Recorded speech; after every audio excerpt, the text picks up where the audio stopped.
what I'm going to talk to you about is reading the vital signs of gas turbine. I've been in this industry of engine health management, prognostics and health management for a while now. So just as Richard is passionate about it, so am I. So what is a gas turbine?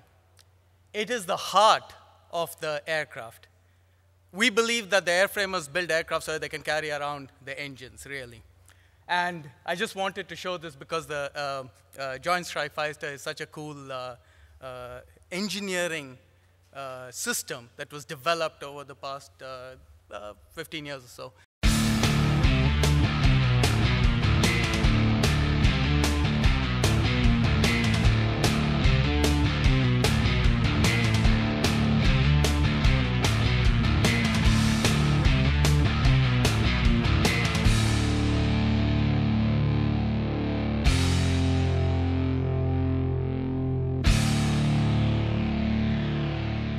Even though that was the Stouffville version of the JSF landing on an aircraft carrier, the gas turbine actually had a huge part to play in the controls of that. So again, 5 years of my life were spent on that, so I just wanted to share that excitement with you. However, moving right along, what is a gas turbine? It is actually just to give you an idea, now I'm moving on to a commercial gas turbine. This is the Trent 1000. It has certain parameters that we are supposed to be monitoring. It is the internal temperature of a gas turbine is half, roughly 4,500 degrees F is about half the temperature of the surface of the sun. So it gives you a sense of how hot the things are inside. The internal pressure is about 750 psi, 50 times that of the atmosphere. The amount of air sucked in at sea level is about 2,500 pounds per second. That's about half the amount of air in this room that's going through a gas turbine every second. It's about 25,000 times the amount of air that's going through a car. So that gives you a perspective of how huge these things are. Dave talked about the weight of the first Wright brothers flyer. You can see that the weight of just the gas turbine, this one, is about 6 tons. And it puts out 75,000 pounds of thrust. So smart maintenance, that's really the topic of integrated vehicle health management, or that's the ultimate goal. What we want to do is to be able to assess the current state and the future state, predict the future state so that we can make smart maintenance decisions. You heard Vivek Ranadive talk about predicting the next 2 seconds. We are really looking over the next couple of years of trying to predict where this engine is going to be so that we can do better decisions in terms of maintenance. That's the ultimate goal of this the area of engine health management. So what are the various technologies that we use today to actually, that are currently available on an engine like the Trent 1000? Oh, I'm sorry. Okay, so vibrations and exhaust temperature. These are the two major things that we have been monitoring for years.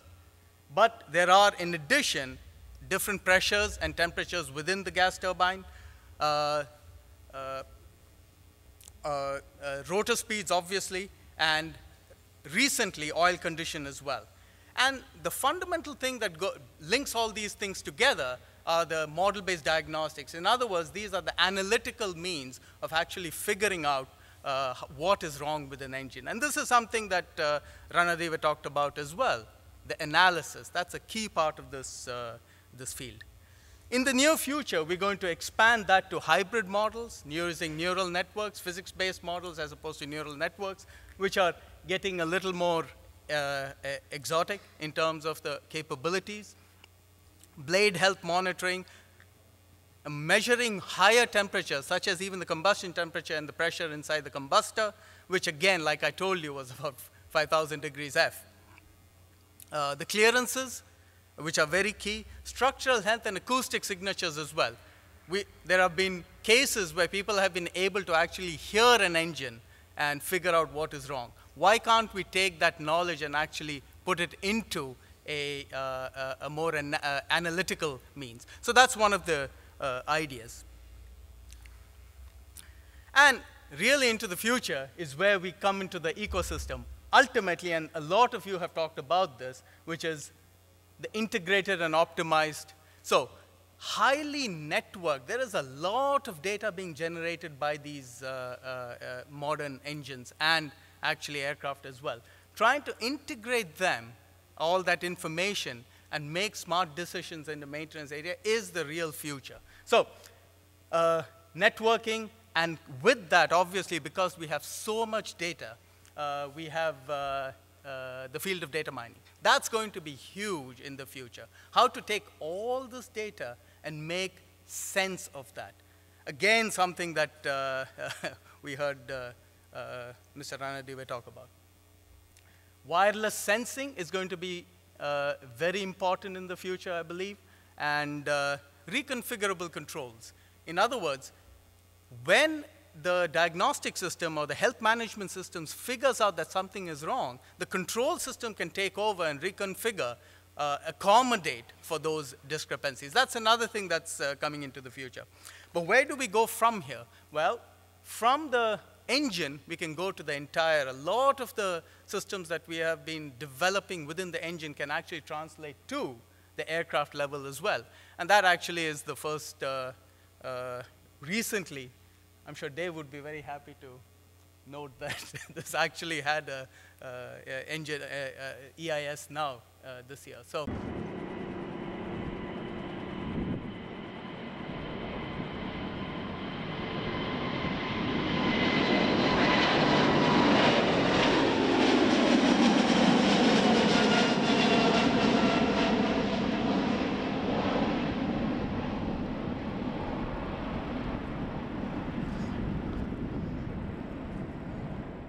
Key to all this is continuous monitoring. And again, here's a shameless plug for the Meggitt's engine monitoring unit, which is sitting in the Trent 1000.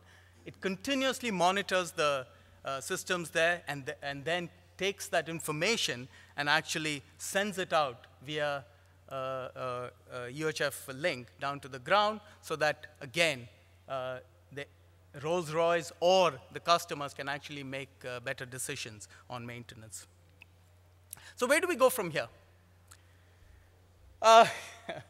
So this is something that you talked about, and this is very similar. We are a complex system, much more complex than a gas turbine, I grant you that.